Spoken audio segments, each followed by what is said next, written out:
Bienvenue à tous et nous allons continuer dans notre périple et rentrer dans les catacombes ce matin, puisque nous allons tenter d'explorer les tréfonds de la pensée de Maïmonide sur la question énigmatique qui nous occupe, la fameuse aporie de l'omniscience et du libre arbitre.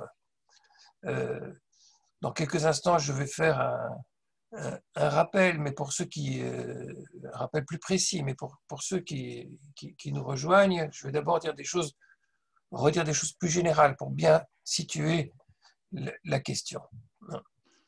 Une des grandes caractéristiques des penseurs juifs qui ont pris à bras-le-corps la question de la contradiction entre l'omniscience et le libre arbitre, et précisément qu'ils ont dit explicitement que c'était une contradiction. Et ce fait-là même n'est pas évident. On a vu avec Saadia Gaon, on en a vu, et je n'ai pas eu l'occasion de donner tous les développements, mais de nombreux penseurs juifs, et d'ailleurs et surtout de nombreux penseurs chrétiens, qui se sont penchés sur la question, ont le plus souvent été dans une stratégie de déni, ou plutôt une stratégie qui consiste à dire, en réalité, il y a un vice de forme, il n'y a pas de contradiction, il suffit de bien reposer l'équation et on résout ainsi la question. Mais les grands penseurs qui sont au cœur de mon ouvrage, que sont Maïmonide, Gershonide et Crescas, ont tous les trois pour caractéristique de partir du principe qu'il y a bien une contradiction. L'ambiguïté principale se trouve chez Maïmonide. Pourquoi? Parce que Maïmonide, j'essaie de vous le montrer la fois précédente, a un double discours. Il a un double discours parce que, d'un côté, il s'adresse au commun des mortels, même si, dans le Guide des égarés, son lecteur, par excellence, est un philosophe. Il sait que le Guide des égarés va tomber dans les mains, au risque de tomber dans les mains de gens qui ne sont pas philosophes. Et donc, dans cet ouvrage, il a un premier discours, on va dire un discours plus superficiel, dans lequel il dit que la contradiction entre l'omniscience et le libre arbitre peut être résolue, et c'est ce qu'on a étudié la fois dernière, en gros, en expliquant qu'un des termes, à savoir l'omniscience divine, échappe à l'entendement parce que l'omniscience divine est identique à l'essence de Dieu. L'homme ne peut pas percevoir ce que c'est que l'essence de Dieu. On ne peut pas poser une contradiction avec un terme qui dépasse l'entendement. Et à partir de là, rappelez-vous, il prétend, il dit, il n'y a pas de contradiction. Alors on a longuement analysé ça. On a vu que ça ne valait pas pour démonstration. Et surtout, ce qu'on a vu la fois dernière, c'est que ici et là, comme Maïmonide d'ailleurs le promet dans son introduction du guide, ici et là, dans différents passages, il sème, littéralement, il parsème des indices dans lesquels il montre qu'on ne peut pas s'en tenir au premier degré. Et il va même jusqu'à se contredire. Je le répète, il en avertit le lecteur dans son introduction. Il dit « Faites-moi confiance, quand vous verrez une contradiction, ne considérez pas que c'est une incohérence, faites-moi le crédit de penser qu'il faudra aller chercher ailleurs dans le guide d'autres indices pour lever la contradiction. J'aurais été volontairement imprécis pour cacher, occulter ce qu'est ma véritable pensée des secrets de la Torah. » Alors, il est assez subtil pour ne pas dire à l'avance quels sont les secrets de la Torah, parce que dire à l'avance ce qu'est un secret, c'est déjà le révéler. Mais on voit très nettement, j'ai essayé de le montrer notamment la fois dernière, que la question de l'omniscience et du libre arbitre fait partie du Pardès, fait partie du jardin secret de la Torah. Et probablement, cela constitue chez Maïmonide une question absolument centrale et capitale, puisque il s'agit ni plus ni moins de fonder la responsabilité humaine tout en maintenant l'idée de perfection divine et que très certainement, et c'est ça l'idée importante, à partir du moment où Maïmonide s'attaque à la question et prétend qu'il y a une conciliation possible entre les deux termes, s'il y a une version secrète, c'est que forcément il y aura un prix à payer. Et le prix à payer, c'est quoi? C'est quoi le tribut? Est-ce qu'il va renier du côté du libre arbitre en disant qu'en fait, comme le dira Spinoza, c'est quelque chose d'illusoire? Ou va-t-il renier du côté de l'omniscience, de la préscience, en nous expliquant que ce qu'on croit être l'omniscience n'est pas exactement ce que l'on croit? Ben c'est ce qu'on va essayer aujourd'hui d'entrevoir. En tout cas, on va se pencher tout particulièrement sur la question de la vision de Maïmonide sur la préscience et l'omniscience. Donc maintenant, on va creuser, et je tiens à dire à Elisabeth Gabay et Gilbert qui nous écoute, que je demande des droits d'auteur dans sa thèse sur Job, parce que évidemment, le sujet est étroitement lié, puisque dans toute cette partie du guide, la troisième partie du guide, qui est consacrée à la question de l'omniscience, Maïmonide nous dit, on va le voir dans un instant, que cette question est étroitement associée à la providence, c'est-à-dire à l'intervention de Dieu dans le monde. Or, la question de la providence, elle est au cœur du livre de Job, et c'est pourquoi Maïmonide consacre tout un chapitre et de long développement sur son interprétation de Job, qu'il considère comme, dans la Bible, celle qui porte les secrets de la providence. Et pour le dire aussi plus clairement, celui qui perçoit les secrets de la providence perçoit aussi les secrets de l'omniscience. Alors, comment va-t-on voir ça? Projection, Charlie, à ton tour si tu veux bien. Allons-y. Alors, écran partagé. Voilà. Est-ce que tout le monde voit? Voilà, si tu peux faire plein écran, ce sera mieux que... D'accord. Alors. Plein écran, plein écran, plein écran. Où est-ce qu'on fait plein écran?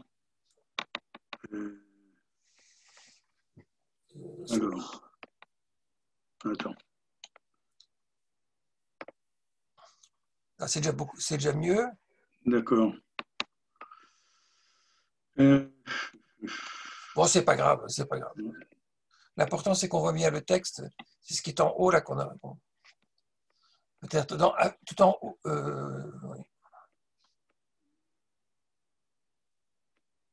Oui. Attends. Je vais diminuer un peu pour qu'on voit tout le texte. On me dit que c'est dans le menu affichage et plein écran. Voilà. Dans le menu affichage. Alors.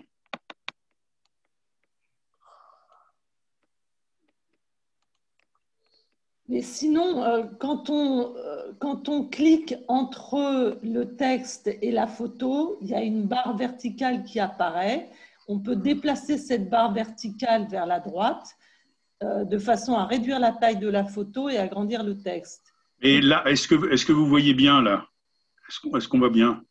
Plus ou moins. On voit bien le texte, pas Yvonne. On aimerait voir Yvonne.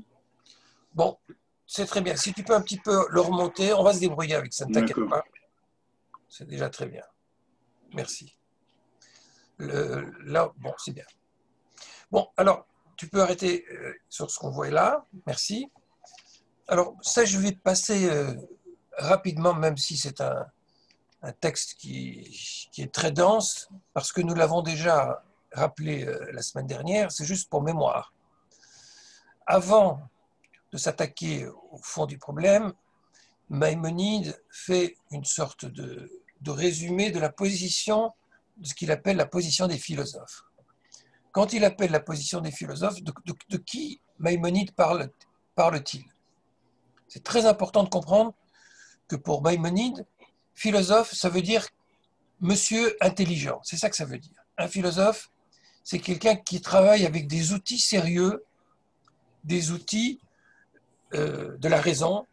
Et pour lui, il y a les vrais philosophes et il y a les faux philosophes. Comme il y a des vrais prophètes et il y a des faux prophètes. Les faux prophètes, les faux philosophes, pardon, les faux philosophes, ce sont les théologiens apologétiques, c'est-à-dire les théologiens du Kalam, l'école de théologie musulmane à laquelle il pense, et, qui est une théologie arabe, qui se donne pour vocation essentiellement de défendre les idées premières du texte biblique à l'appui d'arguments rationnels. C'est un petit peu comme le concordisme, si vous voulez, aujourd'hui. Ces gens qui, par exemple, prennent la création du monde en 7 jours et vous disent oui, oui, ça s'est bien passé en 7 jours, sauf que les jours ne veulent pas dire des jours. Enfin, une espèce de théologie qui est en fait asservie au sens premier du texte et qui n'est pas pour Maïmonide une vraie philosophie. Défendre à tout prix le sens obvi, le sens premier du texte et mobiliser soi-disant la raison pour le faire, c'est comment dire, une entourloupe pour Maïmonide. Et il a des mots très durs pour condamner le kalam.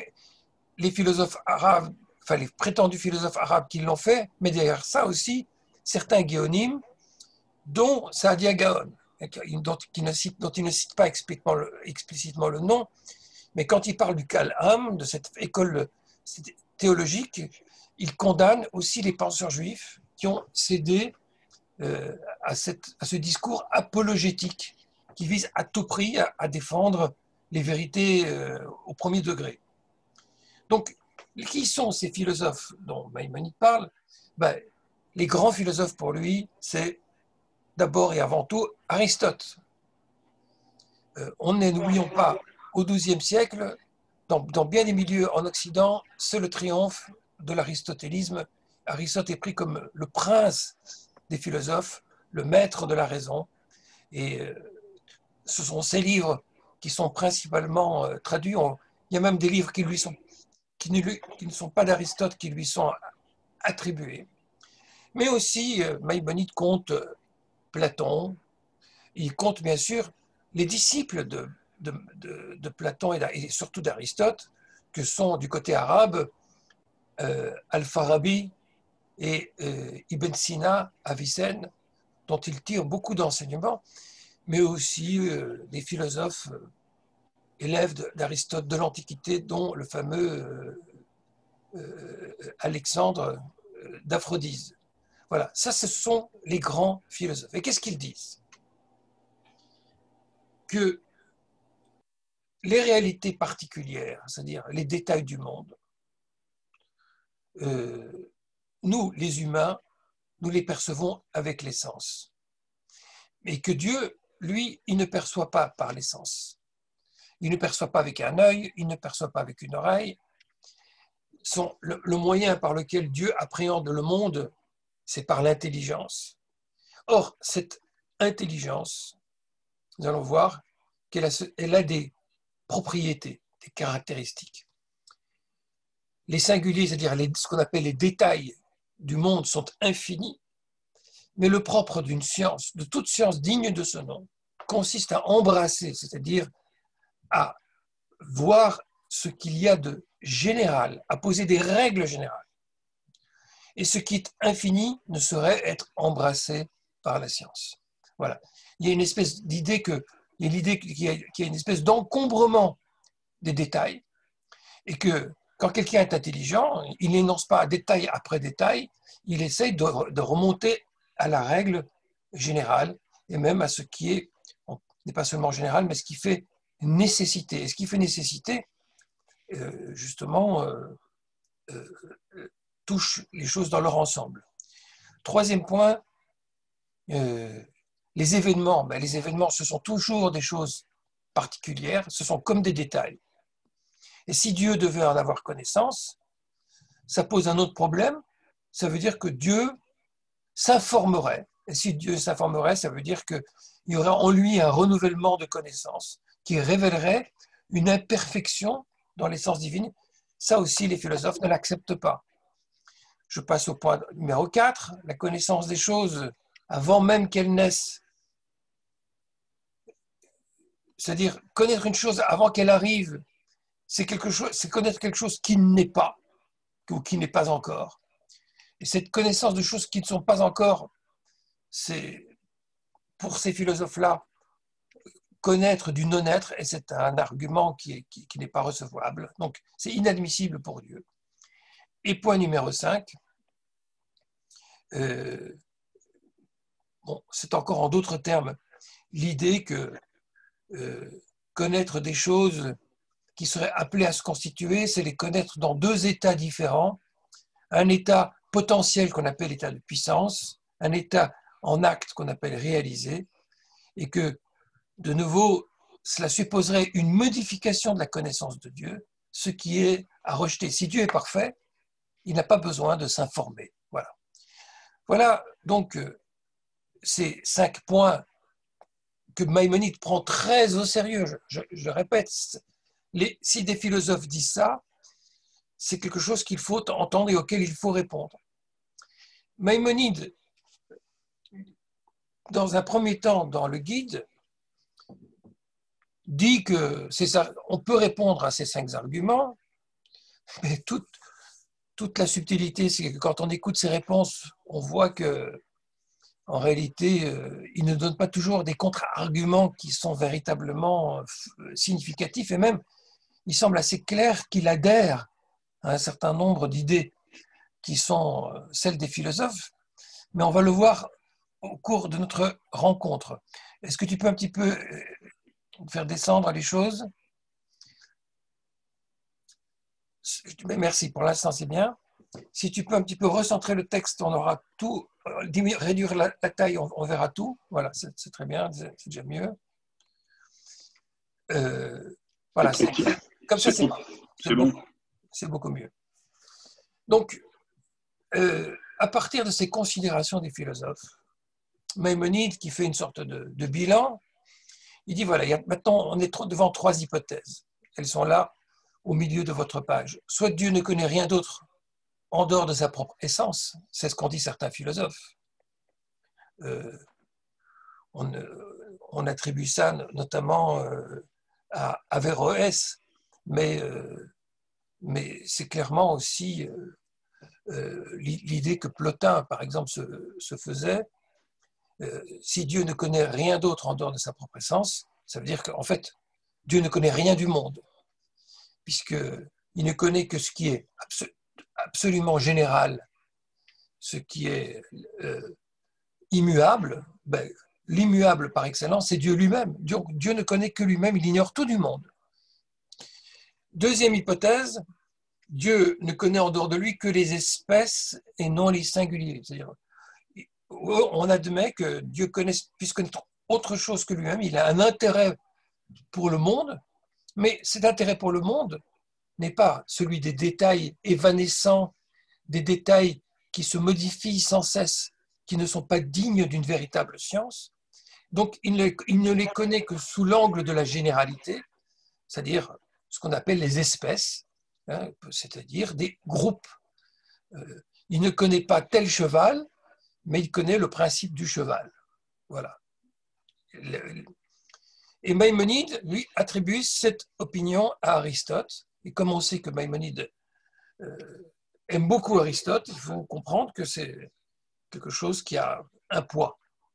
Et puis, troisième hypothèse, soit Dieu connaît absolument toute chose, et Maïmonide dit, attention, cette opinion est celle de grands hommes avant Aristote, vraisemblablement, il fait allusion à Platon, mais il inclut là-dedans aussi les fameux théologiens du Kalam, du judaïsme, et tel qu'il nous apparaît dans les textes canonisés, Bible, Talmud et Géonim. Donc, on ne sait pas très bien comment considérer cette troisième classe, d'un côté, il dit que Dieu connaît absolument toutes choses. Il y a des philosophes aussi, des grands, avant Aristote, qui l'ont dit. Donc, prenons très au sérieux cette hypothèse, que Dieu sache toutes choses du monde. Mais quand il inclut dans ce groupe les théologiens du Kalam, on peut se dire, probablement que Maïmonide n'adhère pas parce qu'il se méfie et il considère que ces personnes-là ne sont pas sérieuses. À ce stade, dans cette manière dont Maïmonide résume les choses, nous ne sommes pas plus avancés. On comprend bien qu'il y a un enjeu, qu'il y a des écoles différentes et qu'il va falloir essayer d'établir un critère qui va nous permettre de savoir quelle est la véritable étendue de la science de Dieu. C'est là que j'en viens justement aux philosophes de l'Antiquité. Parce que les philosophes de l'Antiquité ont considéré que si Dieu sait ou non les choses du monde, dépend beaucoup de ce qui se passe dans ce monde. Le premier à avoir dit ça, c'est Platon lui-même, qui est évoqué ici dans la troisième des opinions. Mais Maïmonide, lui, dans le guide, dans la troisième partie du guide au chapitre 16, explique que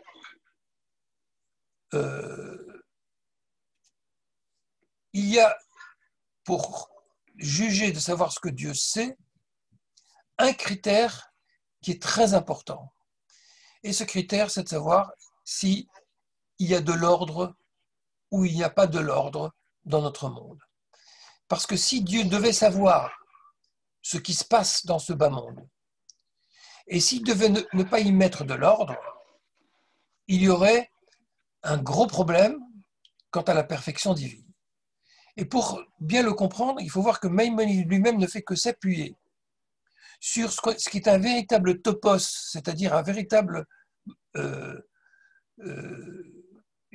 rengaine, un véritable motif ancré chez les philosophes de l'Antiquité, qui est répété dans diverses sources, déjà chez Platon et chez plein d'autres philosophes, qui a posé le problème par une formulation que nous allons lire ensemble et que Maïmonide reprend à son compte. Mais on va la lire sous la formulation de Lactance, qui est un philosophe chrétien du 3e et 4e siècle de notre ère, parce qu'elle condense très très bien, en quelques phrases, toute la façon dont il faut poser le problème. Alors, si tu veux le mettre bien au milieu de la page, ça commence par, on le voit bien là même, alors merci.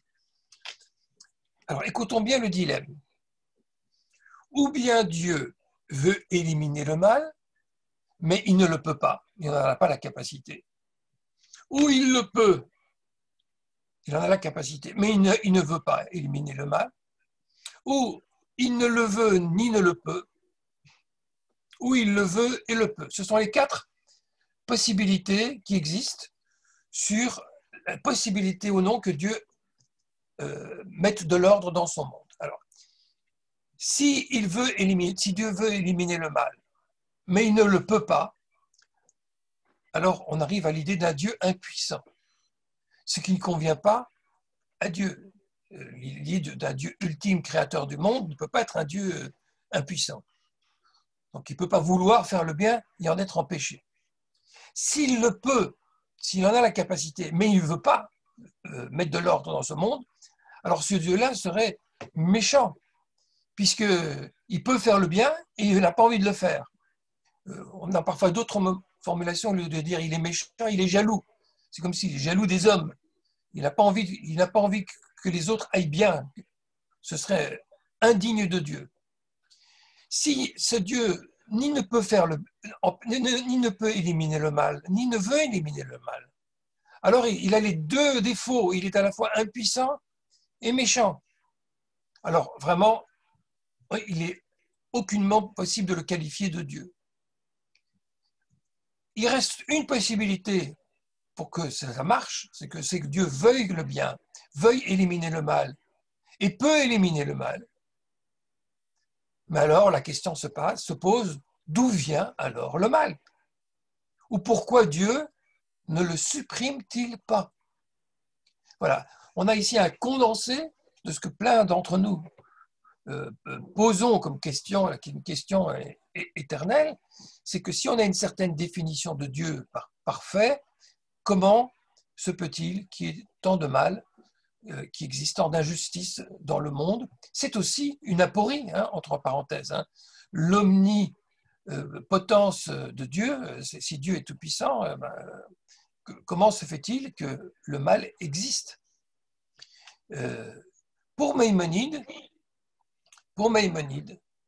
si on résout cette question-là, on va résoudre la question de la science divine. Parce que si on arrive à prouver qu'il y a de l'ordre dans le monde, que tout est sous bon ordre, alors on pourra comprendre qu'en fait Dieu connaît toute chose, et parce qu'il connaît toute chose, il veille à ce que l'ordre soit parfait. On voit, et c'est le point de vue de départ de Maïmonide, que la science de Dieu, la connaissance de Dieu est étroitement liée à la providence, c'est-à-dire la capacité de Dieu de faire régner le bien dans ce monde, d'instaurer un ordre de justice dans ce monde. Regardez juste la ligne d'en dessous. Il le dit en un mot. En somme, il est clair que tous les philosophes, ceux dont il a parlé, ceux que j'ai évoqués tout à l'heure, s'ils avaient trouvé les conditions des individus humains si bien ordonnées que le vulgaire même y reconnu le bon ordre, eh bien ces philosophes se seraient gardés de se lancer dans toute cette spéculation et ne se seraient pas réfutés les uns les autres. Voilà, il dit très clairement que si les philosophes avaient été capables, par une bonne analyse, de voir comment, en réalité, la condition humaine est effectivement sous bon ordre, eh ben, ils ne seraient pas arrivés à faire le genre de spéculation qu'on vient de voir chez Lactance ici, et à juger de l'incapacité divine, de son ignorance ou de sa méchanceté.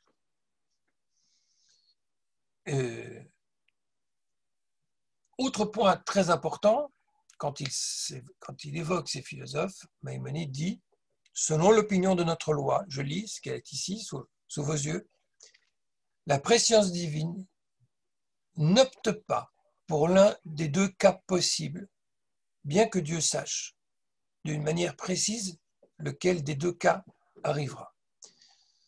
En reprenant donc les arguments que je viens de rappeler des philosophes, Maïmonide rappelle l'opinion de la Torah.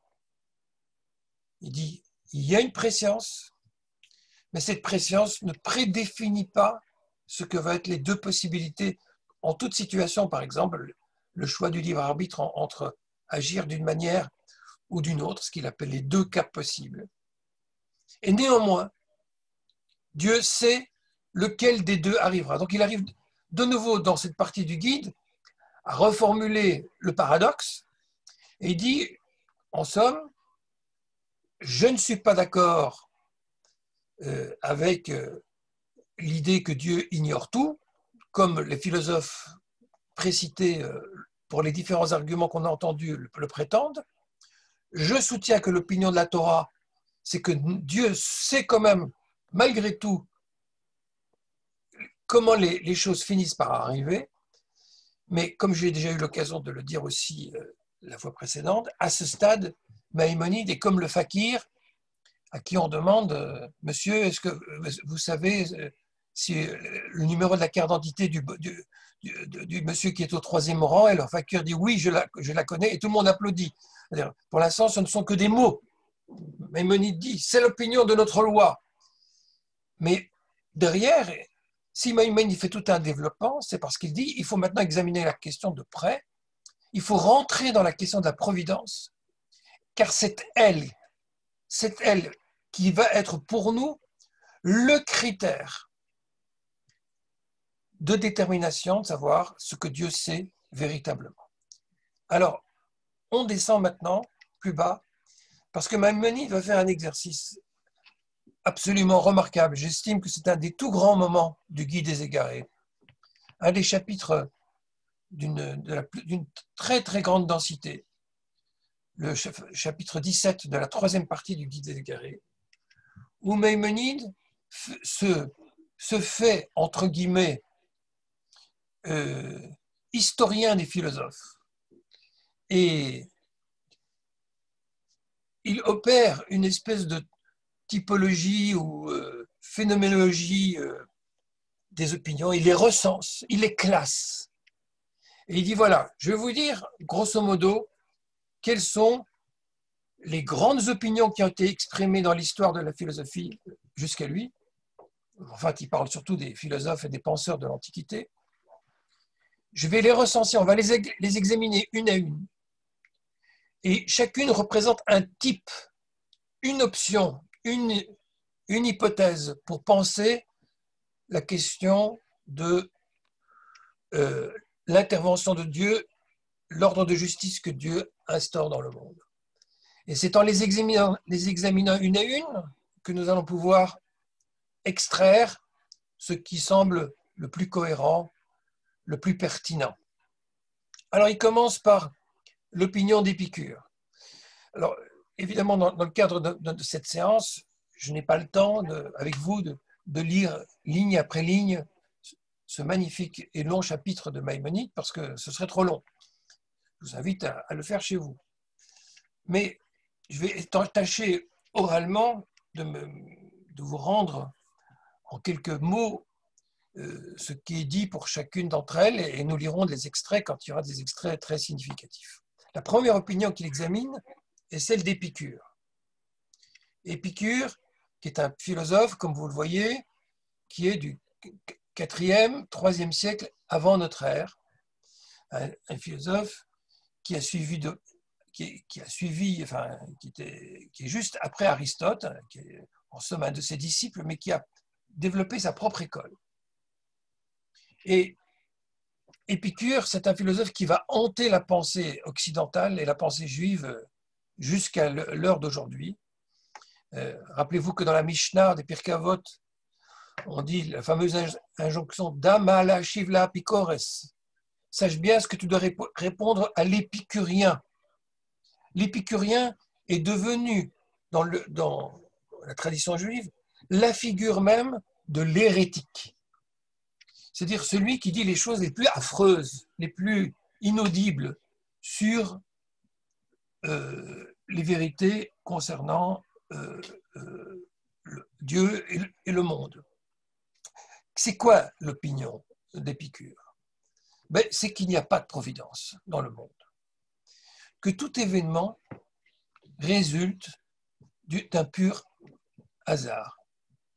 Et sur quoi Épicure se fonde? Épicure se fonde sur les injustices qu'il constate dans le monde. Il voit bien qu'il y a beaucoup d'injustices. Et donc il dit qu'il faut renoncer à cette idée d'une providence de Dieu. L'opinion d'Épicure, qui était un atomiste, pensait que le monde était constitué d'atomes, non pas les atomes tels qu'on les a pensés beaucoup plus tard, mais c'est-à-dire de particules élémentaires de la matière. Il attribue à ces particules une capacité d'indétermination.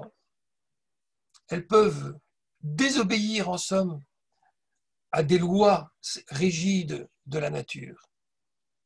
Et c'est-à-dire en soi un élément tout à fait intéressant parce qu'on a moqué Épicure pour ce scepticisme qu'il a eu envers les lois de la nature. À travers tous les âges, on l'a pris pour la figure de l'anti-scientifique parce qu'il considérait que le monde n'obéit pas à des lois strictes, mais les physiciens qui sont présents ou ceux qui connaissent la physique moderne savent qu'avec la découverte de la physique quantique, on en est arrivé à une situation où aujourd'hui, on ne peut plus considérer que le monde est strictement enfermés dans des lois rigides. La physique quantique admet un principe d'indétermination. Et le principe d'indétermination, il va très loin. Parce que l'indétermination, ça veut dire que les choses ne se passent pas rigoureusement comme elles doivent se passer. Et si j'interprète ça en termes de providence, ben ça explique tout. Si les choses ne sont pas pleinement ordonnées, ben forcément, il y a une dimension de chaos irréductible dans le monde. Et ça, c'est le point de vue d'Épicure. Il nie toute providence, toute intervention de Dieu dans le monde, tout ordre que Dieu mettrait dans le monde. Maïmonide considère que c'est tellement éloigné de la pensée philosophique de ce que les scientifiques de son époque ont pu établir sur l'organisation du monde, qu'il est rejeté catégoriquement et son opinion est quasiment éliminée d'avance, parce que pour Maïmonide, de toute évidence, il y a une harmonie dans le monde. Il suffit d'observer les astres, il y a des rotations qui se passent sans cesse, il y a une sorte d'écosystème, il n'utilise pas ces termes, mais il dit qu'il y a une organisation dans le monde n'est pas désordonné, et il récuse cette opinion d'Épicure. On l'oublie. Passons maintenant aux choses sérieuses avec l'opinion d'Aristote. Alors, la position d'Aristote, voilà ce qu'il en dit. Maïmonide dit qu'elle a pour principe d'être conforme à la nature des êtres. Qu'est-ce que ça veut dire?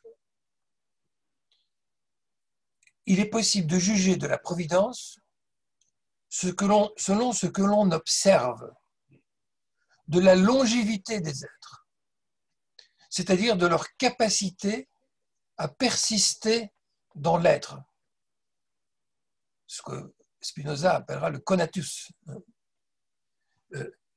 Il dit, finalement, Aristote, c'est un observateur. Un observateur des choses, c'est presque déjà un empiriste, ou on va dire un pré-empiriste. Il examine les choses et il dit tout simplement ceci. Vous le voulez savoir s'il y a de l'ordre dans le monde? Eh bien, regardons qu'est-ce qui persiste, parce que ce qui persiste est le signe d'une organisation, et le signe d'une structure qui se maintient. Une structure qui se maintient révèle qu'il y a quelque chose d'intelligible qui l'organise. Il y a un principe harmonieux sous-jacent. Donc, observons les êtres. Alors, il distingue deux niveaux.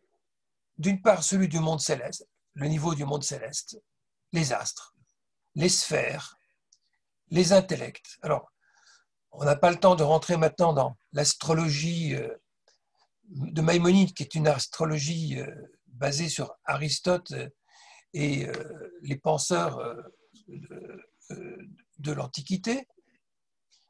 Mais ce qu'il dit globalement, c'est que quand on regarde, quand on lève les yeux et qu'on regarde le monde d'en haut, on voit ce mouvement parfait, jugé parfait, parce que circulaire, n'ayant ni commencement ni fin, que les astres, depuis que le monde existe, ils sont toujours là. Et pour lui, c'est-à-dire pour Aristote, mais Maïmonide endosse ça, c'est le signe même de l'éternité. Pour expliquer comment ce système fonctionne, et je n'ai pas le temps de développer, il n'y a pas seulement des astres, il y a ce qu'il appelle des sphères, c'est-à-dire que les astres eux-mêmes sont emboîtés dans des espèces de roues, dans des espèces de sphères, parce que ce n'est pas seulement des roues, elles couvrent, telles des pelures d'oignon, une structure arrondie, et elles tournent et elles portent ces sphères, les astres, et ce qui motive leur mouvement, on n'a pas toutes les fameuses lois qui vont arriver plus tard pour expliquer ces choses par des principes d'inertie et des principes de gravitation, tout ça n'existe pas encore. On pense que ce sont des intellects, des intelligences qui font bouger les astres. Mais peu importe, laissons de côté cet aspect, on va dire, circonstanciel de la science de l'époque. Ce qui est clair, c'est qu'il y a des êtres, en l'occurrence les astres, dont on voit bien qu'ils se maintiennent dans l'être. Et donc, pour Aristote, c'est une forme de providence. Il n'utilise pas le mot providence, mais c'est une façon de dire qu'il persiste dans l'être.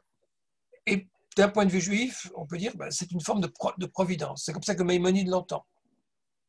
À la différence de ce qu'il appelle le monde sublunaire, sous la Lune, c'est-à-dire en dessous des astres, pour le dire autrement, puisque la Lune est considérée comme l'astre qui est au plus bas. Et là, quand on observe ce monde qui est le nôtre, qu'est-ce qu'on voit? Qu'est-ce qui dure? Qu'est-ce qui persiste dans l'être? On voit que les individus meurent.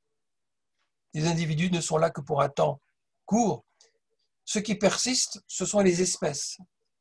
Alors oui, les animaux, par exemple, les végétaux et les humains, ils sont, oui, sous la providence, dans la mesure où on voit bien que leur espèce se maintient. Là aussi, on est encore à une époque où on s'imagine que les espèces ont toujours existé, elles vont toujours continuer à exister. On n'est pas dans notre malheureux siècle où on assiste à l'extinction massive d'espèces. Mais pour Aristote en son temps, c'est le signe de la providence que les espèces se maintiennent.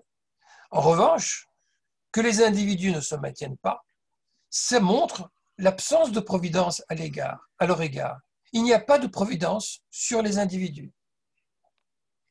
Ou plutôt, il nuance un tout petit peu ce jugement. Aristote, qui est un observateur de la nature, il a consacré un traité à la nature et aux animaux, il dit que même les individus ne sont pas dépourvus de providence, c'est-à-dire de capacité à se maintenir dans l'être, puisque grâce à leur appareil instinctuel, ils ont des prédispositions à veiller à leurs besoins. Ils ont des organes qui leur permettent de se nourrir, de se reproduire. Donc, c'est un certain degré de ce que Maïmonide appelle providence, puisqu'ils se maintiennent dans l'être. Oui, ils se maintiennent, ils sont pourvus de capacité de se maintenir, de ne pas être complètement sous les coups du hasard, mais cette organisation, d'ailleurs, c'est le terme que nous utilisons pour parler des êtres vivants, on parle d'organisme, cette organisation des êtres vivants qui est le signe de la providence, néanmoins, ne résiste pas à ce qui est la condition des êtres sublunaires sous les astres, qui est d'être dans des cycles de croissance et ce que on appelle en langage physiologique de génération et de corruption et de dégradation. C'est-à-dire, les individus se maintiennent pendant un temps, ils ont une capacité d'organisation et de résistance, mais au bout d'un moment, le système lâche prise et il est gagné par le chaos et il se détruit. En somme, les hommes ne font pas exception pour Aristote à cette situation. Et ils ont peut-être ceci de particulier que grâce à leur intelligence, ils peuvent ruser et trouver des moyens de survivre comme nous sommes dans notre époque en train de le faire en luttant avec notre intelligence contre le fameux virus qui nous attaque. Et ça, c'est le genre de moyens tout à fait singulier à l'homme qu'il a pour se défendre. Mais néanmoins, ça ne permet pas d'échapper au cycle de la génération et de la corruption. En fait, le tableau que dresse Aristote de la Providence, c'est un tableau dans lequel on est observateur de la nature. Et on n'a pas besoin de spéculer sur ce qu'est la providence. On observe. Et ce qu'on voit est la réponse. Ce qui persiste est sous la providence, ce qui ne persiste pas, ne l'est pas. On descend maintenant pour voir la page suivante.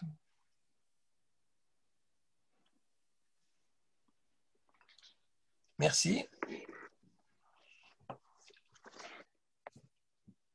Alors, écoutez bien maintenant la façon dont Maïmonide met en scène la pensée d'Aristote.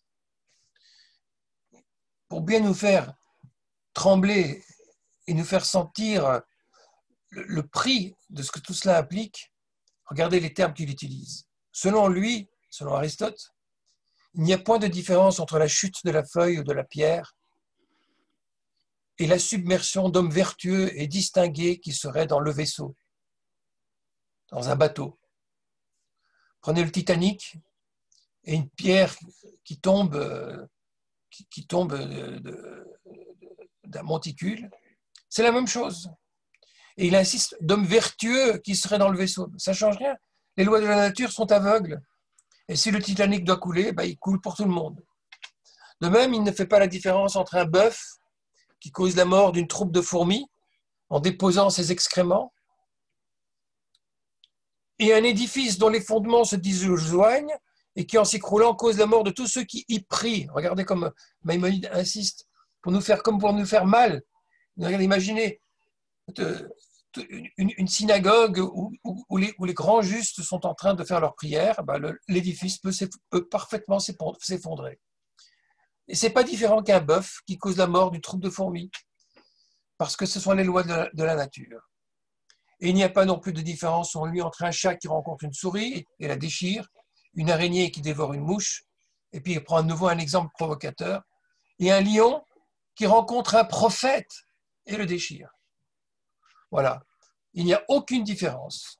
Que vous soyez prophète, que vous soyez un tzaddik en train de prier ou un homme vertueux. Il a pris 3 exemples. Celui qui se conduit bien, celui qui prie, celui qui est prophète. Eh bien, dans la pensée d'Aristote, ils connaissent le même sort que tous les êtres de nature, sans exception et sans différence. Évidemment, ce n'est pas du tout la vision que la Bible nous donne de l'ordre du monde. Et Maïmonide fait exprès de montrer que Aristote, ici, est en rupture.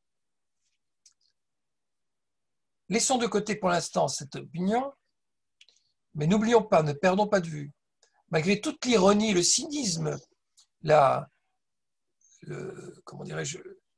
caractère dérangeant que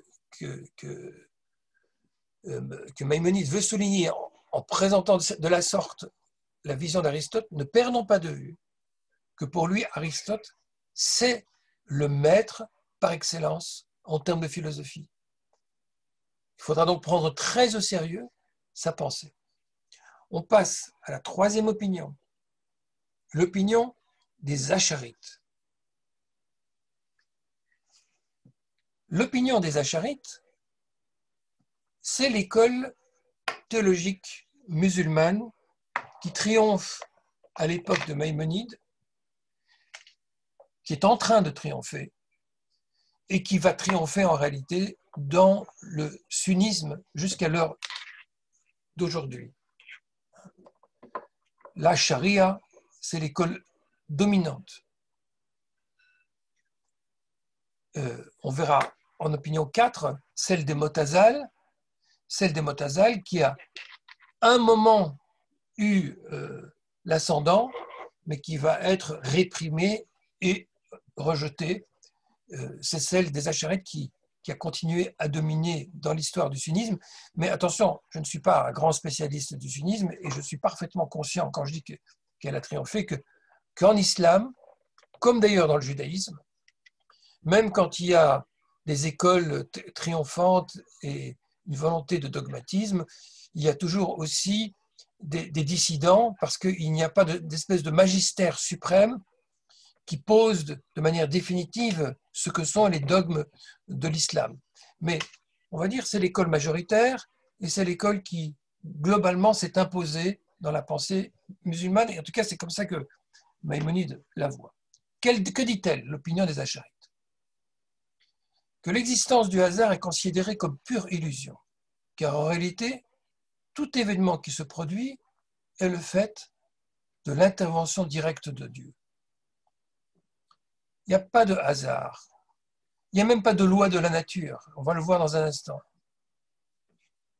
Je continue à lire. Il n'y a donc pas de contingence. Contingence, je vous rappelle, c'est le terme pour dire que l'absence de nécessité, c'est-à-dire remplacer le mot contingence par de aléatoire. Il n'y a pas de chose aléatoire, si ce n'est du point de vue de l'homme.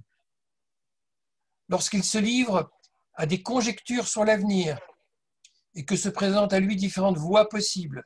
En effet, quand un homme se demande si demain il va pleuvoir ou il ne va pas pleuvoir, si demain le président de la République va décider le confinement ou ne va pas décider le confinement, tout ça, ça a l'air d'être de la contingence, ça a l'air d'être quelque chose qui n'obéit pas à quelque chose de rigoureux. Mais en réalité, il n'y a que du nécessaire ou de l'impossible pour les Acharites. Rien n'est aléatoire. Dieu exerce minutieusement sa providence, c'est-à-dire il impose son ordre, jusque, et là je cite Maïmonide, la moindre feuille d'arbre en train de tomber. Et ainsi, si tel homme, un individu par exemple, naît aveugle ou lépreux, les Acharites soutiennent que telle aura été la volonté et le décret de Dieu. Et celui qui crierait à l'injustice devrait se résoudre à réaliser que Dieu n'est pas tenu à un principe de sagesse qui serait la fidèle réplique des normes humaines, mais qu'il agit en vertu de son propre désir, en dehors de toute catégorie rationnelle propre à l'humain. Alors je voudrais expliquer en 2 mots cela et m'assurer que vous avez bien compris. Que disent les Acharites? Les Acharites croient qu'il n'existe pas de loi dans la nature. C'est-à-dire qu'il n'existe pas une espèce d'ordre indépendant qui fonctionne en lui-même. Tout est sous la volonté de Dieu. Et ce que nous, on appelle des lois de la nature, c'est simplement la volonté continuée de Dieu que certaines choses se passent. Si, quand vous jetez une pierre en l'air, elle tombe régulièrement, c'est pas parce qu'il y a une loi de la gravitation, c'est parce que Dieu décide que la pierre descend. Et on croit, nous, que les choses existent de manière autonome et on attribue cette espèce de capacité d'autonomie aux choses dans le monde, d'avoir une espèce d'ordre inhérent que sont les lois de la nature. Mais ce sont les hommes qui ont inventé cette histoire de loi. Rien ne prouve qu'il existe des lois de la nature. On peut simplement constater que certaines choses continuent à se produire telles qu'elles continuent à se produire, et d'autres non. Et tout ça dépend de quoi? Pour les Acharites, ça ne dépend que de la volonté de Dieu. Et tout est selon sa volonté. Donc, quoi qu'il arrive dans le monde, est le fruit de la volonté de Dieu. Et vous trouverez souvent des gens qui disent ça s'est passé parce que Dieu l'a voulu ainsi. Tout ce qui se passe se justifie par la volonté de Dieu. Alors bien sûr, vous pouvez dire, mais on ne peut pas dire ça, parce que quand il y a quelque chose d'atroce qui se passe, si quelque chose d'injuste, quelque chose de cruel qui se passe, alors vous allez dire, ça c'est pas possible. Si on dit que tout est sous la volonté de Dieu, ça veut dire que Dieu a voulu que telle chose cruelle se produise. Eh bien, si vous dites ça, c'est parce que vous voulez imposer à Dieu votre propre vision de ce qui est juste et de ce qui est injuste. Mais Dieu, dans sa justice, a sa propre normativité. De nouveau, rappelez-vous ce fameux raisonnement que on ne peut rien connaître de l'essence de Dieu. On ne peut rien connaître de l'essence de Dieu, mais que les Acharites vont très très loin dans cette idée, c'est que même la notion de justice, chez Dieu, n'a rien à voir avec la notion de justice humaine. Alors pour nous, humains, ça paraît injuste, mais pour Dieu, c'est parfaitement juste que tel individu peut naître aveugle ou lépreux, ou qu'il se passe tel accident ou telle cruauté, parce que tout est selon sa volonté. Nous ne le comprenons pas, mais Dieu n'est pas soumis à la rationalité humaine. Il n'est pas tenu par un principe de compréhensibilité humaine, d'intelligibilité humaine. C'est la foi d'admettre que tout ce qui se passe dans le monde est juste et que le moindre détail est régi par la volonté de Dieu. Pour le dire en d'autres termes, si vous m'avez bien suivi, la pensée des Acharites, qui est encore aujourd'hui largement partagée par beaucoup de gens, que tout ce qui se passe dans le monde, dans les moindres détails, est la volonté de Dieu. La pensée des Acharites est l'extrême opposé de la pensée d'Épicure. Rappelez-vous, Épicure dit « Rien n'est sous la volonté des dieux, de Dieu ou des dieux. Tout est hasard. Tout est hasard. » Les Acharites ont la thèse extrême opposée. Tout est volonté. Tout est dirigé par Dieu. Je fais une mini-pause, juste pour m'assurer que vous avez bien suivi, parce que je parle à mon écran, je parle à la feuille qui est devant mes yeux, je vois quelques visages qui apparaissent sur le côté, mais je voudrais m'assurer que vous êtes avec moi. Et si quelqu'un a besoin d'un éclaircissement à ce stade, on ne va pas commencer maintenant à discuter de ses opinions, parce qu'il faut qu'on ait d'abord toute la vision du tableau. Hein. Mais si quelque chose qui, à ce stade, n'est pas clair ou demande une précision, je vous donne pendant quelques instants la parole. Alors, si quelqu'un veut la prendre, qu'il ouvre son micro. On peut revenir à la galerie, peut-être? Oui.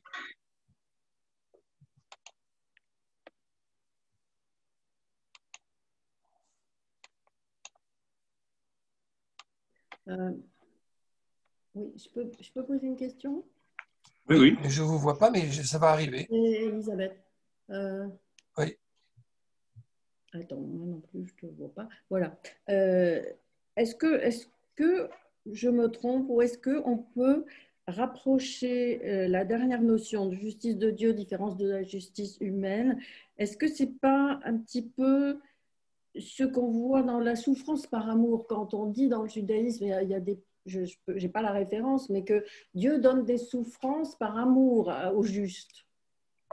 Donc là non plus, on n'est pas dans notre catégorie habituelle de justice humaine.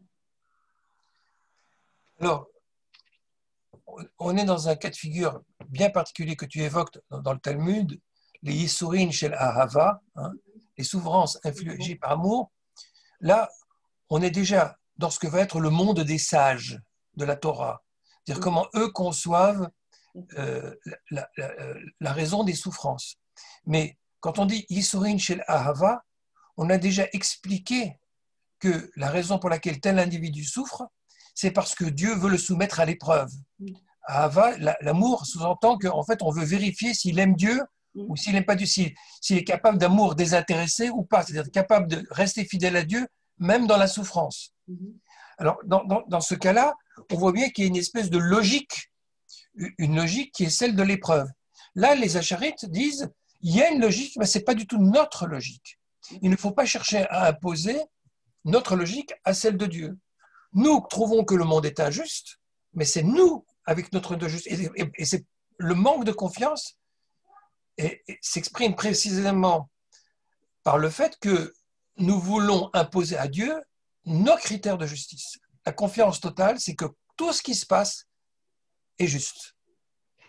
Alors, peut-être que sûrement certains d'entre vous sont en train dans leur forêt intérieure de bouillir et de se dire c'est pas possible qu'on accepte une conception dans laquelle tout ce qui se passe dans le monde doit être considéré comme juste, mais c'est pour les Acharites, ça l'effort spirituel, c'est d'admettre que tout est juste, mais selon un critère qui nous échappe, un critère supérieur.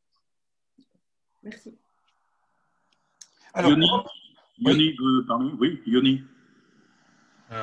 Oui, Est-ce qu'on peut enlever pendant un instant le document, comme ça on verra la galerie complète? Voilà, parfait. Et après, on remettra le document. Merci. Je vous revois tous, je respire.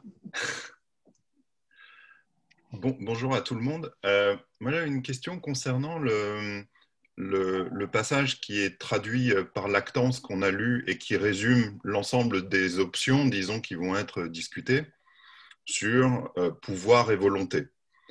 Il y a une des options qui dit il le peut mais ne le veut pas, ce qui signifierait, dans le résumé tel qu'on l'a lu, qu'il y aurait une méchanceté de Dieu. Oui. Est-ce que, question simple, est-ce que la méchanceté est la seule manière d'analyser une non-volonté, une absence de volonté? Est-ce que, par exemple, on ne peut pas se dire ne veut pas, je ne sais pas, comme une idée qu'on croise dans le judaïsme par, entre guillemets, respect de la liberté de l'homme, par exemple? Oui, alors effectivement, ça peut être, et ça sera un des arguments, une des réponses qui vont être évoquées dans l'histoire de la pensée, c'est que Dieu peut faire des choses, mais se réprime lui-même volontairement parce qu'il veut donner, la possibilité au libre arbitre de s'exercer. La vraie question, mais qui déborde de notre sujet d'aujourd'hui, si le fait de vouloir donner la liberté à l'homme justifie que Dieu laisse faire néanmoins autant d'injustices telles qu'elles se produisent dans ce monde, et si le libre arbitre valait la peine pour lui seul qu'on en vienne à admettre autant d'atrocités, et comment on comprend que dans bien des cas la Bible montre Dieu comme agissant, intervenant comme sauveur, et pourquoi dans plein d'autres cas où il semble évident que la justice est criante, il n'a pas agi. Donc cette théorie elle-même pose des problèmes, mais sur le fond tu as parfaitement raison. Tu es déjà dans les tentatives qui ont été faites ultérieurement de répondre à ce tétralemme, hein, c'est comme ça qu'on l'appelle, à ce dilemme à 4 options qui a été posé, et tenter de le lever autrement que la façon dont il a été en quelque sorte plié et refermé par les penseurs grecs.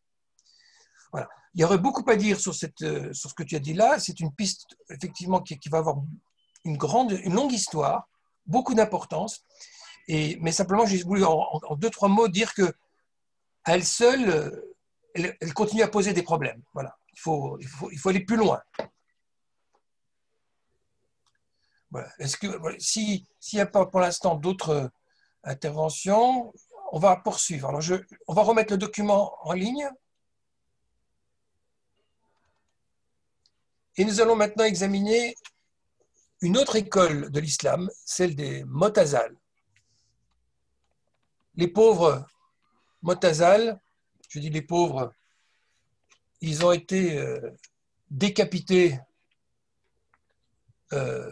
par l'école triomphante des Acharites dans l'histoire du monde islamique, mais dans un sens, on peut considérer que c'est très, très dommageable parce que, on va le voir, les Motazal ont voulu réintroduire de la rationalité dans la religion. Les Motazal, par exemple, c'est cette fameuse école qui n'a pas admis que le Coran était un livre incréé, donc il reconnaît une participation de l'esprit humain. Il y a quelque chose chez les Motazal qui renoue avec la rationalité, mais ne voyons pas non plus les Motazal comme les grandes lumières ou les précurseurs du siècle des Lumières et des gens humanistes qui veulent la paix, parce que quand les Motazal sont arrivés au pouvoir, ils ont décapité les Acharites. Donc, on est quand même dans une histoire très violente, et dans ce Moyen-Âge, on est tellement convaincu que la vérité est démontrable, que quand quelqu'un est hostile à la vérité, telle qu'elle est établie par les dogmes, il est placé dans la catégorie de hérétique et mérite la mort. Et je voudrais d'ailleurs vous signaler que Maïmonide fait éminemment partie de cette catégorie des gens qui pensent que les hérétiques sont des personnes nuisibles qu'il faut éliminer du monde. Hein. Donc on est dans cette mentalité-là au Moyen-Âge. Je dis ça parce que maintenant on va présenter une vision qui se veut plus rationnelle, mais ne tombons pas dans le piège de voir dans les rationalistes les gentils, hein, au sens de bienveillant et agréable. Ce n'est pas toujours le cas. Quoi qu'il en soit, ce qui nous intéresse, c'est l'opinion sur la providence. Tous les détails du monde, je lis. Je vais vous demander un instant, je vais essayer de calmer maintenant le Talmud Torah, parce que ça commence à être bruyant dans le couloir. Juste une minute.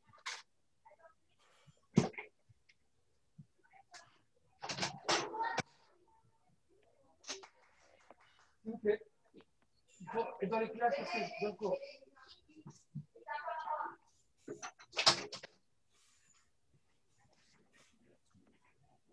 Selon l'opinion des Mostazal, tous les détails du monde sont régis directement par la providence divine. Donc, on est dans une opinion où tout est sous la providence. Tous les détails, c'est une bonne nouvelle pour l'opinion que Maïmonide a prétendu défendre. C'est-à-dire que si tous les détails sont régis par la providence divine, ça veut dire que Dieu connaît tous les détails. Mais l'homme est bel et bien doué de libre arbitre. Ah, ça c'est une idée importante parce que les Acharites, je n'ai pas développé le point plus haut, mais les Acharites n'admettent pas qu'il y ait de véritable libre arbitre. Pourquoi? Parce que les Acharites considèrent que tout, sans exception, est sous la volonté de Dieu. Si tout est sous la volonté de Dieu, il n'y a pas de volonté autonome humaine. Mais les Motazal, bien qu'ils disent que tous les détails du monde sont régis directement par Dieu, admettent le libre arbitre. Ah, ça nous intéresse beaucoup parce qu'on est dans une idée très proche de ce qui a été présenté comme la conception de la Torah. Celle qui dit que Dieu sait absolument tous les détails et que néanmoins il y a libre arbitre humain. La critique de Maïmonide se concentre sur deux points. Le premier concerne leur conception particulière de la providence, selon laquelle tout événement qui survient dans le monde, parce qu'il est directement régi par Dieu, est un verdict de la justice divine. C'est pourquoi Maïmonide dit, avec un certain sarcasme, les Motazal considèrent que Dieu ne commet pas d'injustice en punissant l'innocent. Alors, je m'arrête un instant sur ce mot, mais qu'est-ce que c'est que cette conclusion? Comprenons bien. On est en train de dire que tout est juste, puisque tout est régi par Dieu. Donc il faut quand même, si tout est juste, expliquer comment se fait-il que des innocents souffrent. Alors voyons, et là on va lire maintenant un extrait du guide, vous voyez les guillemets qui s'ouvrent. Charlie, si tu veux bien un petit peu dérouler. Voilà, c'est très bien. On lit Maïmonide. Si un homme est infirme de naissance, quoiqu'il n'ait pas encore péché, ils disent que cela est l'effet de la sagesse divine et qu'il vaut mieux pour cet individu d'être ainsi fait plutôt que d'être bien constitué. Nous ignorons en quoi consiste ce bienfait, quoique cela lui soit arrivé, non pour le punir, mais pour lui faire le bien. Ils répondent de même, lorsque l'homme vertueux périt, que c'est afin que sa récompense soit d'autant plus grande dans le monde, dans l'autre monde. Ils sont même allés plus loin. Quand on leur a demandé pourquoi Dieu est juste envers l'homme, sans l'être aussi envers d'autres créatures, et pour quel péché tel animal, par exemple, est égorgé, ils ont eu recours à cette réponse absurde, que cela vaut mieux pour lui, pour l'animal, afin que Dieu le récompense dans une autre vie. Oui, même la puce ou le pou qui ont été tués doivent trouver pour cela une récompense auprès de Dieu. Et de même, si cette souris qui est innocente a été déchirée par un chat ou par un milan, c'est la sagesse divine, disent-ils, qui a exigé qu'il en fût ainsi de cette souris. Et Dieu la récompensera dans une autre vie pour ce qui lui est arrivé. Ils ont également supporté le fardeau de ces absurdités et ils se sont engagés dans des contradictions, car ils admettent à la fois que Dieu sait toutes choses et que l'homme a la faculté d'agir librement. Ceux qui on le comprend facilement conduit à une contradiction manifeste. Alors, essayons de reprendre ce texte très important. On avait déjà vu ensemble la fin. Regardons la fin. La fin qui pour nous, est stridente. Car il la condamne. Il condamne Maïmonide cette opinion en la considérant comme absurde. Et pourquoi, dit-il, elle était absurde? Justement parce qu'elle prétend que Dieu sait toutes choses et que l'homme a néanmoins la faculté d'agir librement. Mais regardez, c'est exactement ce que Maïmonide prétend au niveau exotérique, vouloir démontrer. Il veut montrer que Dieu sait tout et que néanmoins le libre arbitre existe, mais il dénonce les Motazal pour le fait d'affirmer ces deux notions. Donc là, on est dans un moment clé, puisqu'il se passe quelque chose chez les Motazal, un défaut fondamental, qui ne peut pas être acceptable sous peine de contradiction, mais qui du coup révèle peut-être ce qui dans la Torah ne peut pas être acceptable. On va essayer de comprendre. C'est quoi leur logique? Au fond, ce qu'ils disent, je vais encore essayer d'obtenir un peu de silence, excusez-moi, mais il y a le Talmud Torah, il faut que je gère ça. Je ne peux pas laisser les enfants dans le couloir, je ne peux pas enseigner. Trop de bruit. Ils ne peuvent pas rester dans le couloir, ce n'est pas possible. Ils ne peuvent pas rester là. Ils ne peuvent pas rester là.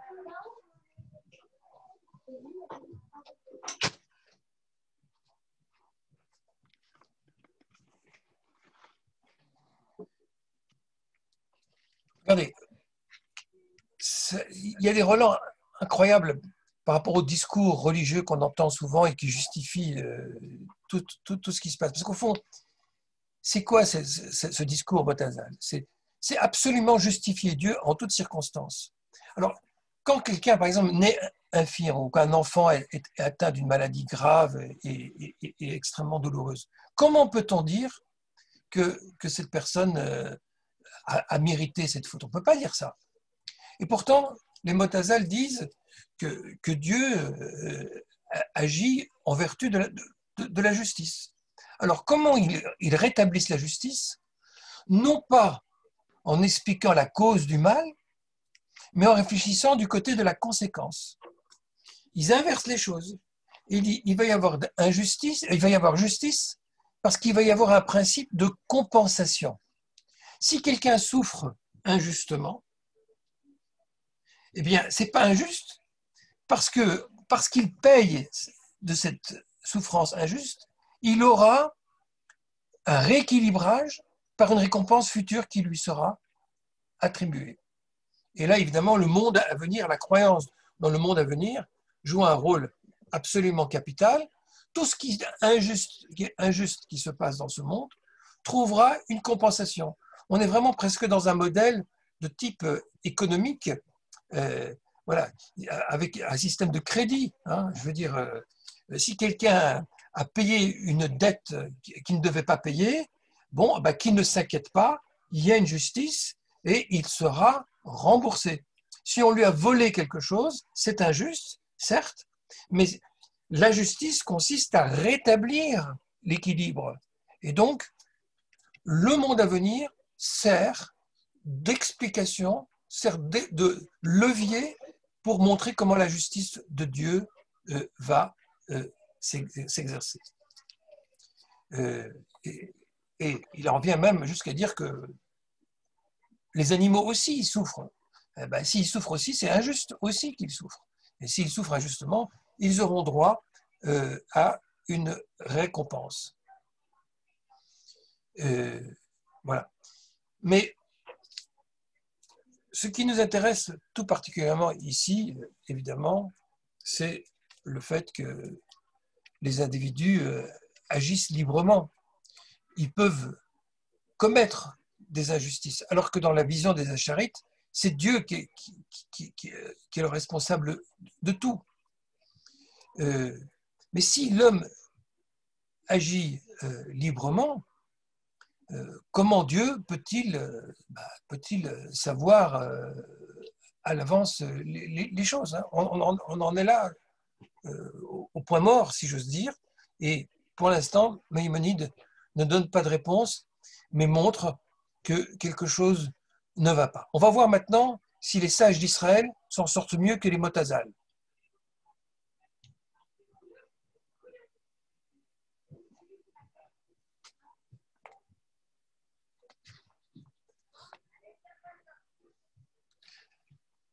La providence est essentiellement une rétribution, une punition ou une récompense. Ça, c'est la grande idée qui est celle des sages d'Israël. Je vous demande encore un instant.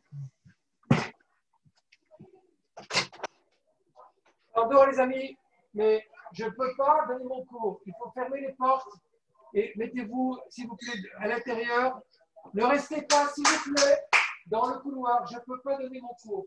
Mettez-vous à l'intérieur. Je pourrais enseigner. Merci de votre compréhension.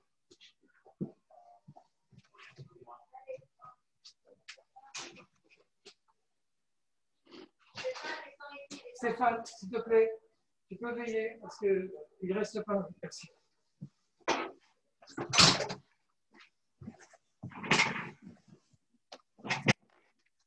Alors, regardons brièvement comment Maïmonide présente l'opinion des sages d'Israël.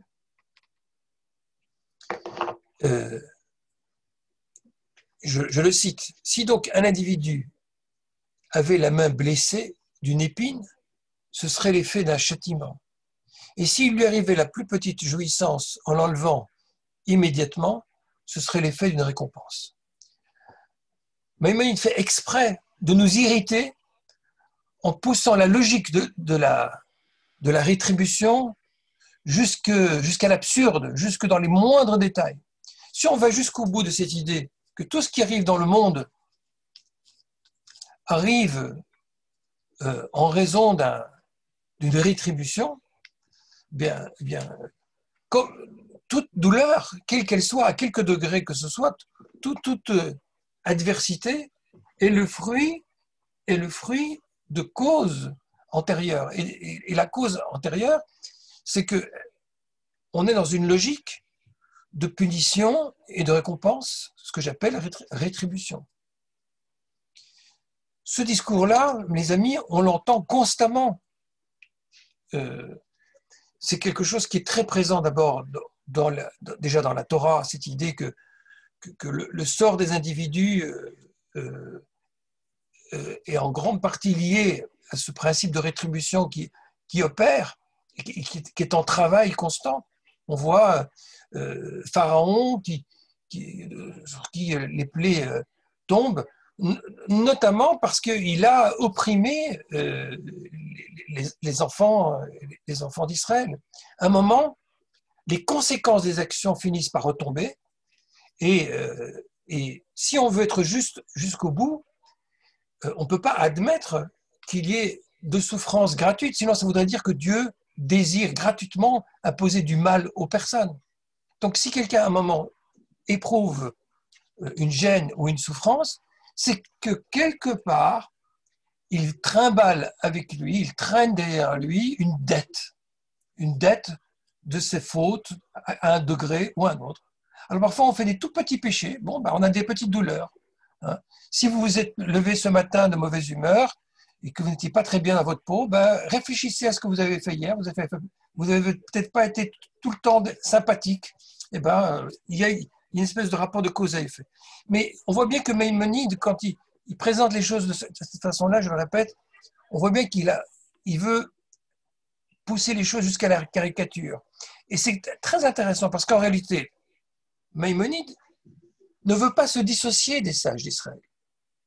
S'il s'en dissociait, il serait en rupture avec la tradition juive qui accepte le principe d'une rétribution. Toute la Bible est imprégnée du principe de rétribution.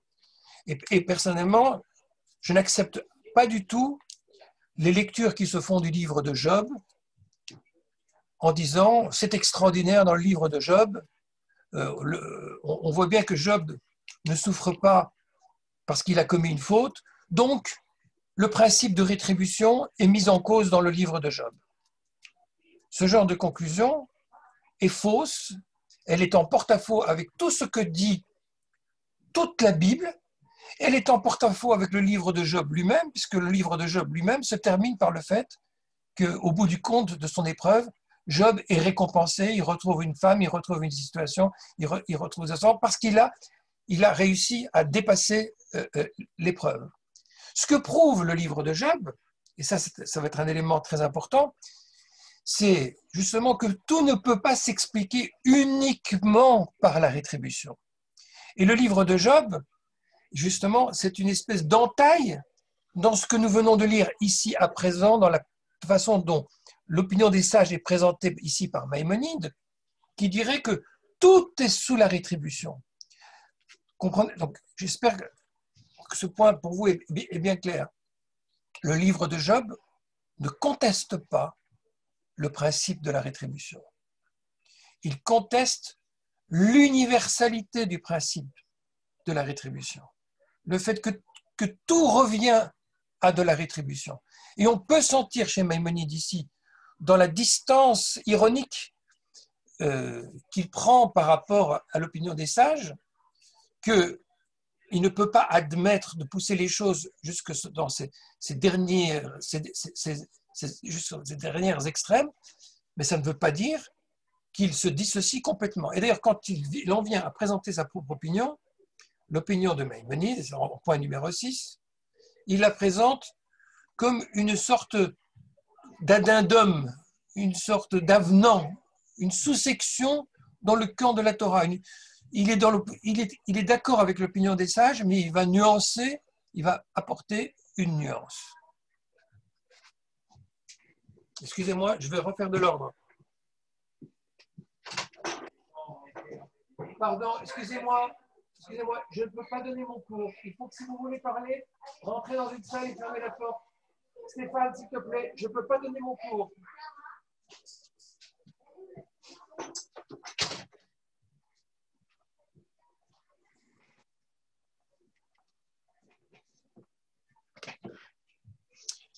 Lisons maintenant ce que Maïmonide nous dit. C'est ce que je crois. C'est que je crois que dans ce bas monde, je veux dire, au-dessous de la sphère de la Lune, on a vu que c'est en dessous des astres, en dessous de cet ordre permanent, au-dessous de la sphère de la Lune, la providence divine n'a pour objet en fait d'individus que ceux de la seule espèce humaine.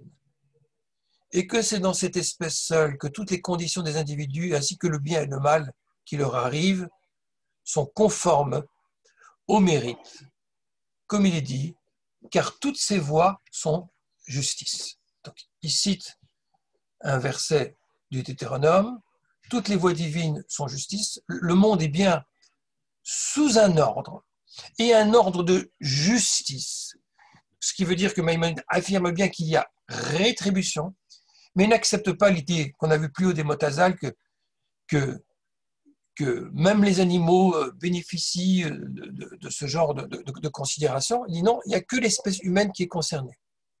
Comprenez bien que la logique des sages d'Israël est, du point de vue de la façon dont la justice est établie, est inverse de celle des Motazal. Regardez, les Motazal, ils disent quand il y a une injustice, c'est bien une injustice, mais elle va être rééquilibrée par une récompense ultérieure par le futur. L'opinion des sages, telle qu'elle a été présentée, c'est quand il y a une injustice, elle n'est pas si injuste que cela, elle est la conséquence d'actes antérieurs qui ont provoqué cette situation-là. Même si nous n'en sommes pas toujours conscients et ne pouvons pas consciemment savoir, ne sommes pas en mesure d'établir les liens de cause à effet.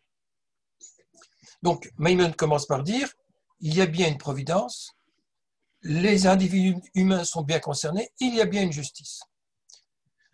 Je continue. En ce qui concerne les autres animaux, il y a plus forte raison. Les plantes, je partage l'opinion d'Aristote.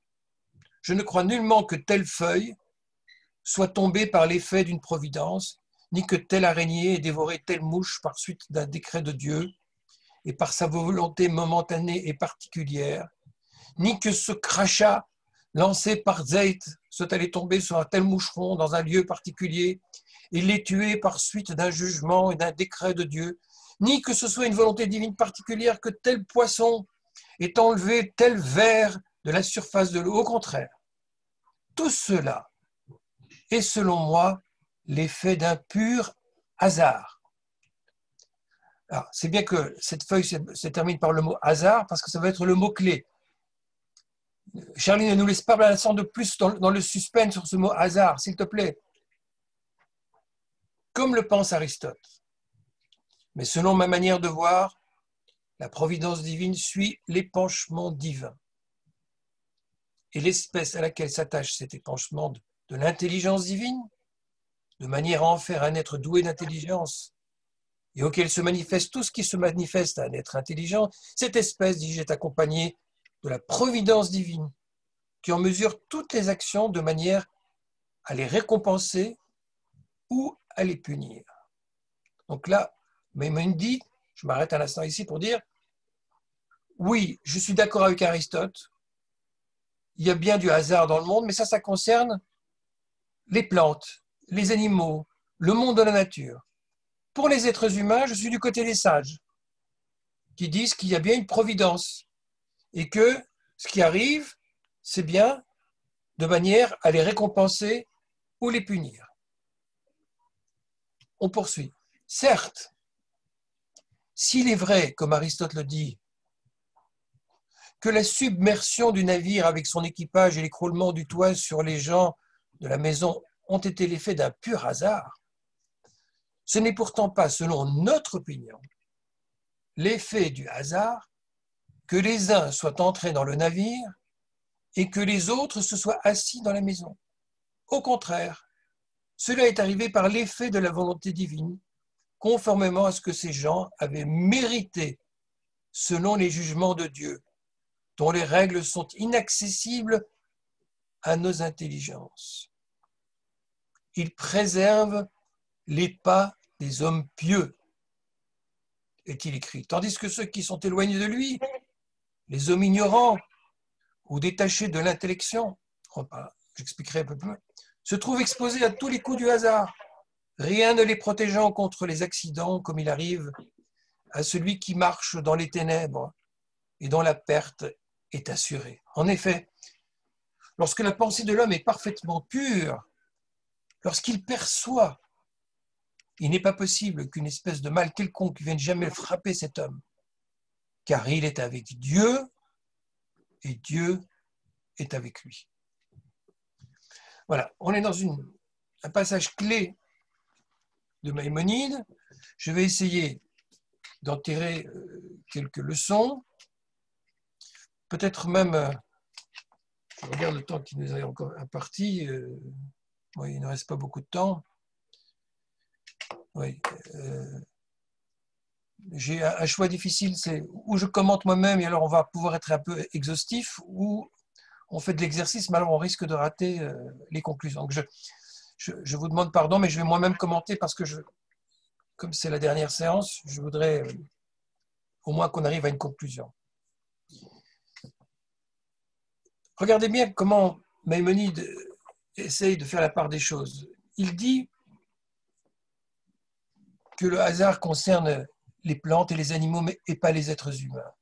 C'est ce qu'il dit dans un premier temps. Mais dans la suite du texte, la deuxième partie qu'on vient de lire, il est plus nuancé. Regardez bien. Il dit, c'est pas un hasard si certains sont rentrés dans le bateau qui va couler et d'autres ne vont pas y entrer. Donc, il dit, en cela, je ne suis pas d'accord avec Aristote. Il y a bien quelque chose qui se passe qui n'est pas complètement sous l'ordre du hasard. Mais il dit ça, ce sont certains hommes pieux qui vont y échapper. Mais il dit par la suite, regardez au bas de ce que je viens de lire,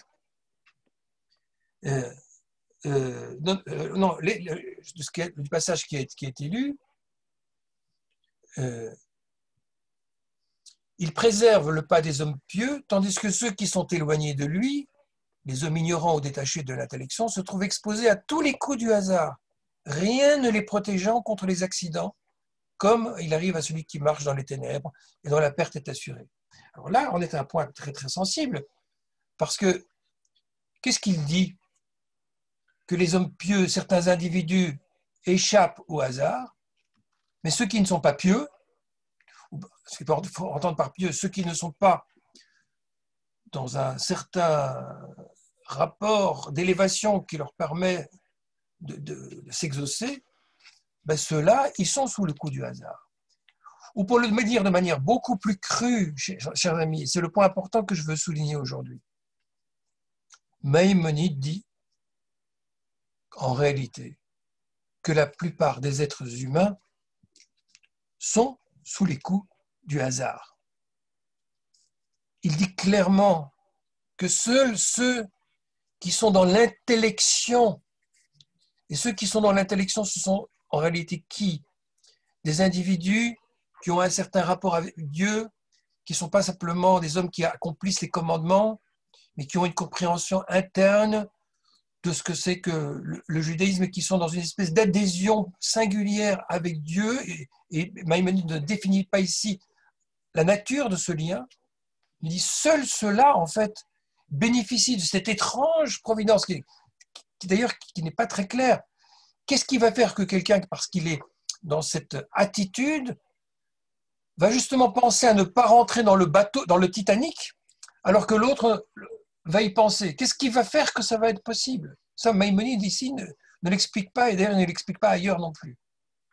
Mais ce qu'il dit très clairement, en revanche, c'est que tous ceux qui ne sont pas dans cette intellection, et en réalité ça veut dire l'écrasante majorité des humains, tous ceux qui n'accomplissent pas stricto sensu la volonté de Dieu, mais ceux qui ne sont pas non plus dans cette intelligence de Dieu, tous ceux-là sont sous le coup du hasard.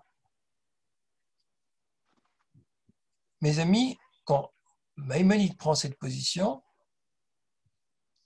il est en rupture avec la vision telle qu'il l'a caricaturée des sages, qui expliquait que tout est sous un principe de rétribution, que tout est un principe de justice. Il vient d'introduire ici un paramètre qu'il accepte d'Aristote et qui dit qu'il y a du hasard. Et je vais répéter cette phrase parce que c'est la phrase révolutionnaire, c'est la phrase capitale, c'est le levier qui change tout et qui inverse tout. Maïmonide reconnaît qu'il y a du hasard et que les hommes, l'écrasante majorité des hommes, sont soumis au hasard. Il ne faut pas expliquer le monde uniquement par la rétribution, ni d'ailleurs par la mise à l'épreuve, comme chez Job. Job souffre parce que Dieu le cherche particulièrement. Non, il y a une raison beaucoup plus simple que ça. C'est que le monde est soumis au hasard. Le monde est chaotique. Il y a une dimension de chaos inhérente au monde. C'est la pensée d'Aristote qui part des réalités. En réalité, Maïmonide est très aristotélicien à ce niveau-là. Il accepte ça. Et il laisse entendre que c'est la règle générale. La seule chose qui le différencie d'Aristote, c'est qu'il dit « mais certains individus peuvent échapper au hasard. » Mais c'est l'exception qui confirme la règle. Certains individus qui sont dans un lien d'intimité, un lien tout à fait singulier, dont ici il ne définit pas les contours, ceux-là, par des circonstances mystérieuses, par des circonstances qu'on peut qualifier de miraculeuses, vont pouvoir bénéficier de la providence. Mais la providence, telle que Maïmonide la présente ici, est une situation d'exception et non pas la règle générale. La situation même de rétribution en ce monde, de rétribution au sens juste, que tout ce qui se passe est juste, est exceptionnelle. Par ailleurs, dans d'autres endroits dans le guide, Maïmonide va expliquer que, en fait, la rétribution, elle fonctionne aussi largement à certains niveaux pour tout le monde. Par exemple, il est évident que quand quelqu'un a un vice, quel qu'il soit, au bout d'un moment, il va payer les conséquences de ce vice. Et ça va se traduire dans sa vie par des tas d'ennuis qui vont découler de son vice. Donc, il y a bien une sorte de rétribution naturelle. Et ça, même Aristote l'admettait. Donc, Maïmonide ne dit pas qu'il n'y a pas de principe de rétribution dans le monde. Mais quand on voit de grosses injustices qui se produisent, il ne faut pas y voir une volonté déterminée de Dieu. C'est quelque chose qui est inhérent à l'état du monde. La seule chose qu'on peut voir, et ça, encore une fois, Maïmonide le dit sans expliquer beaucoup à cet endroit, c'est que oui, mais ça sera extrêmement rare. Certains pourront échapper à ce hasard. Mais c'est, encore une fois, je le répète, exceptionnel. Mais mes amis, si je vais jusqu'au bout de cette logique, si Maïmonide explicitement admet le hasard, il admet explicitement que certaines choses ne sont pas sous l'ordre de la providence. Or, puisqu'il a admis, puisqu'il a posé que ce que Dieu connaît, c'est sur quoi il exerce la providence.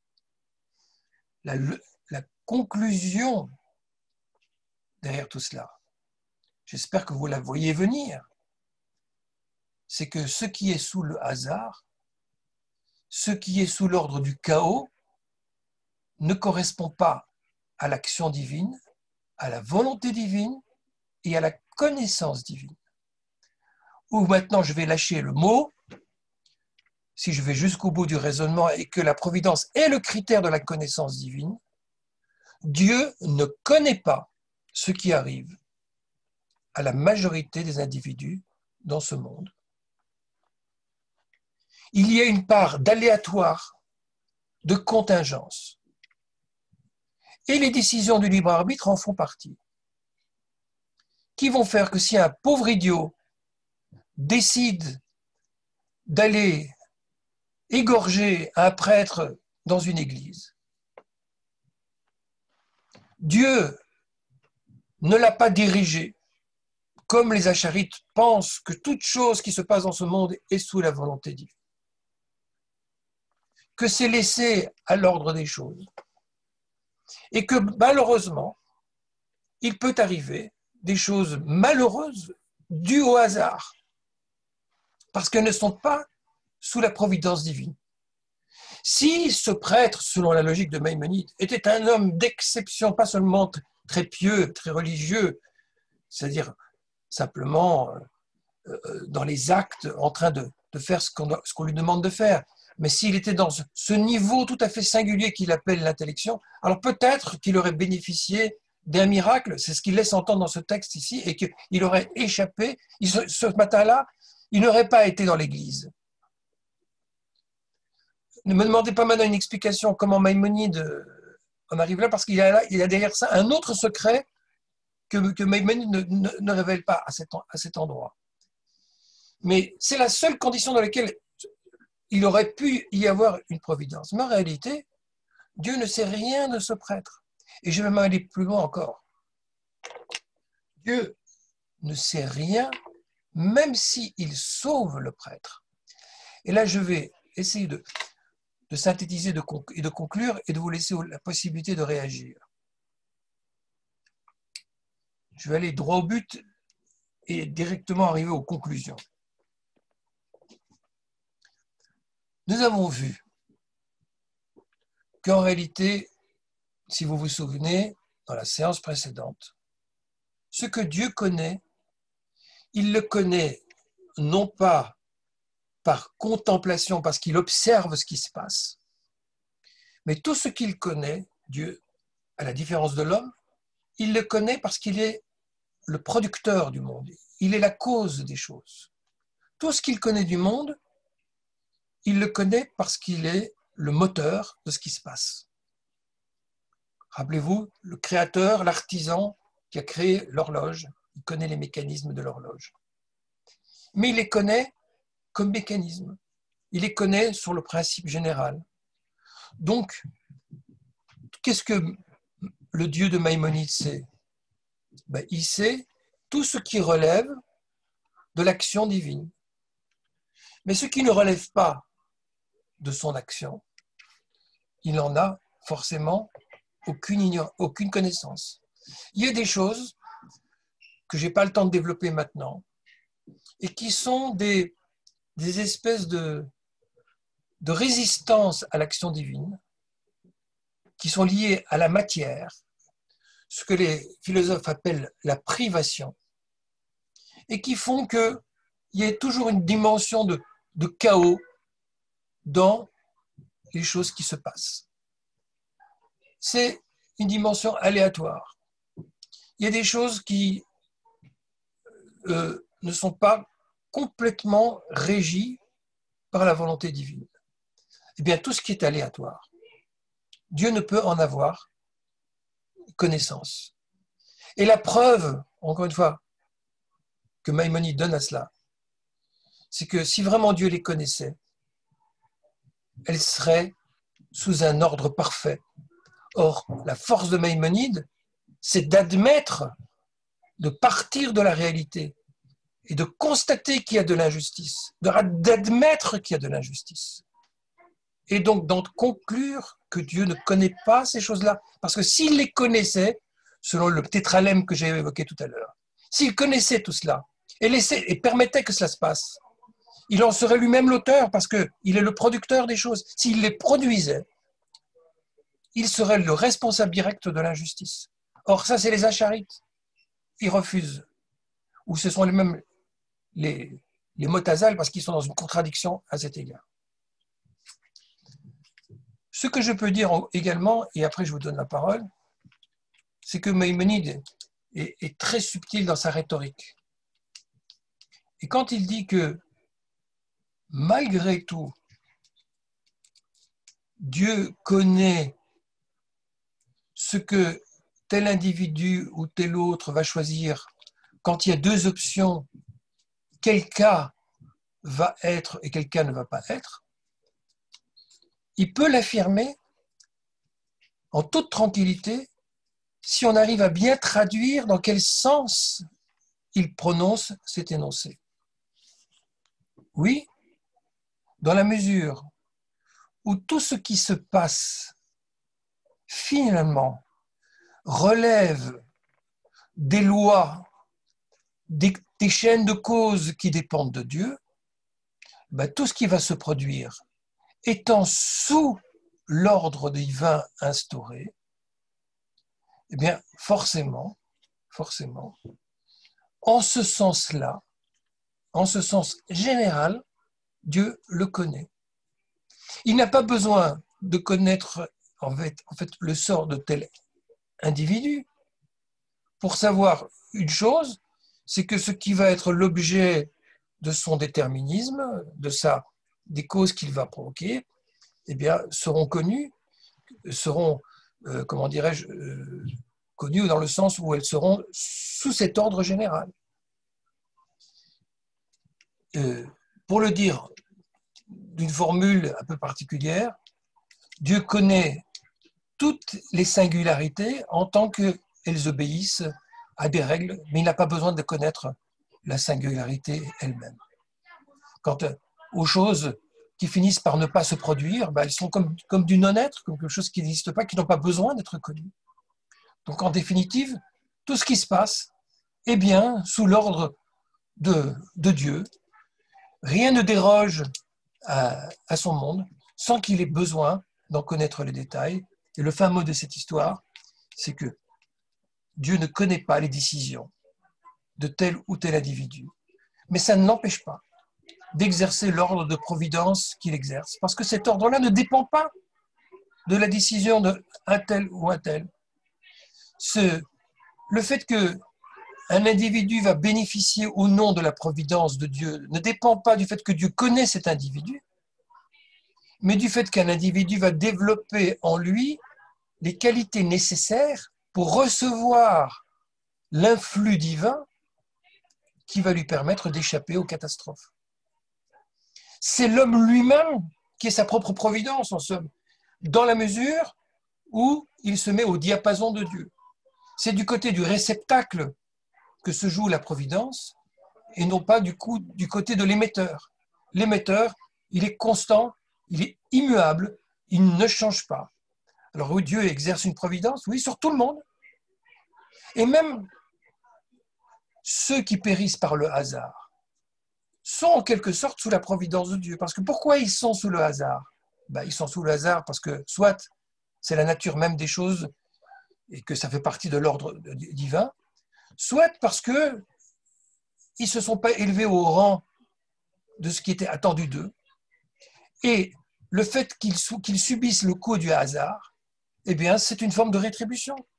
C'est leur incapacité à avoir été réceptacle de la volonté divine.